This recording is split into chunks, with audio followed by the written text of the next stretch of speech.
नमस्ते, जय श्री राम। मैं सीमा शर्मा, सीमा हिंदुस्तानी। मेरे हिंदुस्तानी परिवार को भगवा प्रणाम।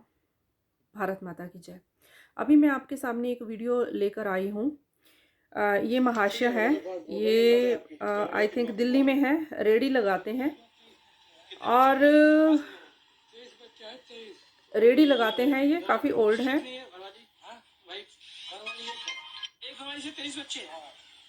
ये देखिए 23 बच्चे मुल्ला जी की। ठीक है मुल्ला जी, बहुत बहुत बड़ी हिम्मत है आपकी। बहुत हिम्मत है, बहुत हिम्मत। और बच्चे जो 23 बच्चे हैं। कितने बच्चे हैं मुल्ला जी? पास है 23 बच्चे हैं। 23 मिसेज कितनी है घरवाली? हाँ वाइफ घरवाली एक घरवाली से 23 बच्चे। हाँ ये देखिए 23 बच्चे मुल्ला जी की। ठीक है मुल्ला जी, बहुत बड़ी हिम्मत ठीक है है, आपकी। समझ आ गई आपको। वाइफ एक है, बच्चे 23 हैं।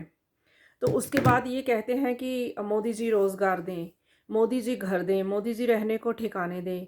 अब ये 23 बच्चे हैं। 23 ये रेहड़ी चलाते हैं और रेहड़ी चलाने के बाद 23 बच्चों का गुजारा कैसे होता होगा। आप सोचो, वो बच्चे ना तो उनको पढ़ाई के साधन ये अवेलेबल करवा सकते हैं, ना उनको ठीक से खाना, ना उनका पोषण।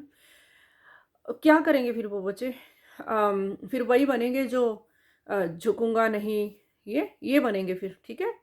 और अपनी फ्रस्ट्रेशन जो है दूसरी कम्युनिटीज़ के जो हंसते खेलते सुखी बच्चे हैं उन पे निकालेंगे। खुद इनको कुछ इनके माँ बाप की ऐसी हरकतों के कारण इनको कुछ सुख मिलेगा नहीं ज़िंदगी में, और दूसरों को सुखी ये रहने नहीं देंगे। तो ये हाल है। एक ये महाशय हुसैन खान पठान, पता नहीं नाम क्या है इनका, ये तो क्लियर नहीं है, लेकिन मुस्लिम है, ये क्लियर है। और 23 बच्चे हैं एक वाइफ से। और उस औरत पे कितना अत्याचार है ये कि उसके शरीर से 23 बच्चे निकाल ले इन्होंने। और वो औरत एक इंसान है कि मशीन है? ये इन लोगों को, इन जैसे लोगों को सोचना चाहिए। औरतों को खुद भी, लेकिन मैं समझ सकती हूँ कि इन लोगों का दबाव औरतों पर कितना बुरी तरह से रहता है। और अभी जो दिल्ली में भी दंगे हुए हैं, फसाद हुए हैं, अगर उस इलाके में जाके देखो, 90% जो वहाँ की लोग में क्रिमिनल्स ही हैं। क्राइम इतना है कि वहाँ के लोकल लोग बोलते हैं कि हम तो उस दूसरी तरफ उधर जाते नहीं हैं, क्योंकि वहाँ इलीगल रोहिंग्या, बांग्लादेशी, ये सब इलीगल कंस्ट्रक्शन के साथ बैठे हुए हैं। और दिन दिहाड़े वो औरतों की गले की चेन खींच लेते हैं, पर्स छीन के भाग जाते हैं, मोबाइल्स लोगों के छीन लेते हैं। दिन दिहाड़े ये होता है। पुलिस भी वहाँ नहीं जाती है।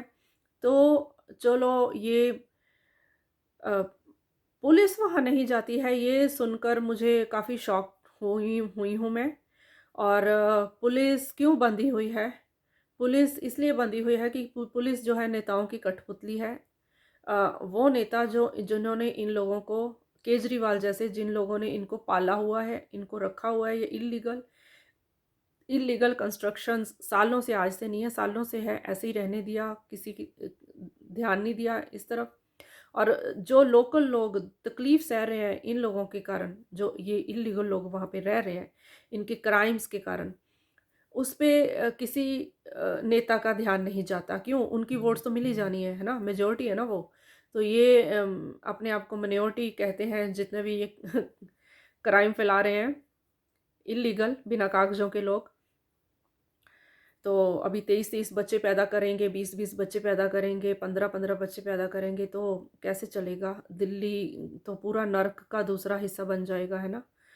और हम इवन हमारा देश भी, हमारे देश में जिस तेज़ी से पॉपुलेशन बढ़ रही है, ये बहुत ही टेंशन वाली बात है, बहुत ही फ़िक्र वाली बात है। हमारी सरकार को स्ट्रिक्ट इस पे कदम उठाने चाहिए, क्योंकि हमारा सनातनियों का इसमें कोई दोष नहीं है। उनका जीना क्यों दुभर कर रहे हो? उनके देश में क्राइम क्यों बढ़ा रहे हो? क्योंकि ये लोग बच्चे पैदा करेंगे, काम है नहीं कुछ, रेहड़ियाँ चलाते हैं, पंचर लगाते हैं, और बच्चे इतने सारे, तो वो क्या करेंगे? क्राइम करेंगे। और उसकी तकलीफ़ें किसको सहनी पड़ेगी? सनातनियों को सहनी पड़ेंगी। अब देखो, बड़े बड़े शहरों में आए दिन घरों के बीच घुस के वो लूट लेते हैं, आए आते जाते लोगों को लूटते हैं, कितना क्राइम। और क्राइम करके भाग जाते हैं, क्योंकि इनका कुछ अता पता ही नहीं है कौन है कौन नहीं है। ये लोग कागज़ पत्र ही नहीं है, कोई सरकार के पास रिकॉर्ड ही नहीं है इन लोगों का। तो ये चिंता की बात है। और हम अभी जो कुछ शातिर नेता जैसे ओवैसी जैसे हैं, जो केजरीवाल, ये घटिया राजनीति ना करें, क्योंकि जो इस देश की मेजॉरिटी है उनकी सुरक्षा के साथ खेलने ना, ये सब मत करें, क्योंकि ये बहुत ही आप लोगों के लिए शर्मनाक बात है।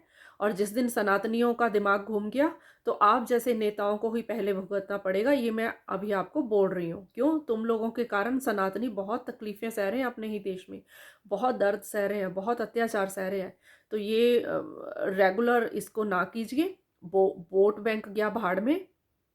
आप अपनी वोट्स के कारण सनातनियों को अब्यूज़ उन्हीं के देश में नहीं कर सकते हैं।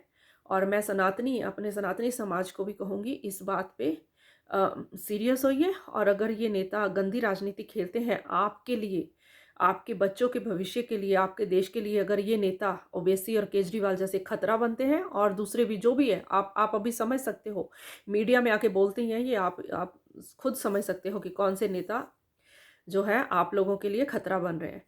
तो आप बिल्कुल उनके खिलाफ एक्शन लीजिए। एक्शन कैसे लेना है ये आप सोचिए, लेकिन एक्शन लीजिए, इनके खिलाफ एक्शन लीजिए। ये ऐसे नहीं चलेगा। हम लोग बार बार अपने देश के दूसरे हिस्सों को कश्मीर या पंजाब नहीं बनने देंगे। कश्मीर में भी अ, हज़ारों सनातनियों की हत्याएं की गई, ब्राह्मणों की खासकर इन जिहादियों के द्वारा। और 5 लाख से ज़्यादा पलायन हुए वहाँ से हिंदू। और पंजाब में भी ऐसे ही हुआ।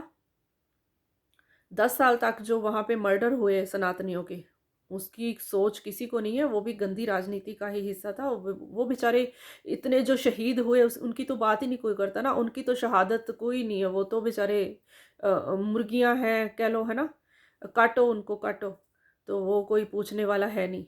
तो ऐसा नहीं है, ऐसा नहीं, वो पास्ट हो गया। तुम लोगों ने किया, पंजाब में किया, सनातनियों को मारा, कश्मीर में मारा, अलग अलग हिस्सों में मारा देश के, वो पास्ट हो गया। अब ना तो सनातनी पत्थर खाने को तैयार है, ना ही ये चीज़ें सहने को तैयार है। ये हम अब, क्योंकि पानी सर से ऊपर उठ गया, हम थक गए हैं। हम ये सब देख देख के थक गए हैं। हमने अब ये नहीं कि हम इस चीज़ पे बस अपने सीने पे पत्थर रख कर बैठे रहे, ऐसा नहीं होगा। तो ये रोकिए। और जितने भी नेता लोग हैं, ये जो बदमाशियां कर रहे हैं, अपनी बदमाशियों पे स्टॉप कीजिए। ये सब हम नहीं सहने वाले हैं सनातनी, ठीक है। मेरे सभी भाई बहन, इन लोगों के खिलाफ मैदान में आइए। जय श्री राम, जय सनातनी देश, भारत माता की जय।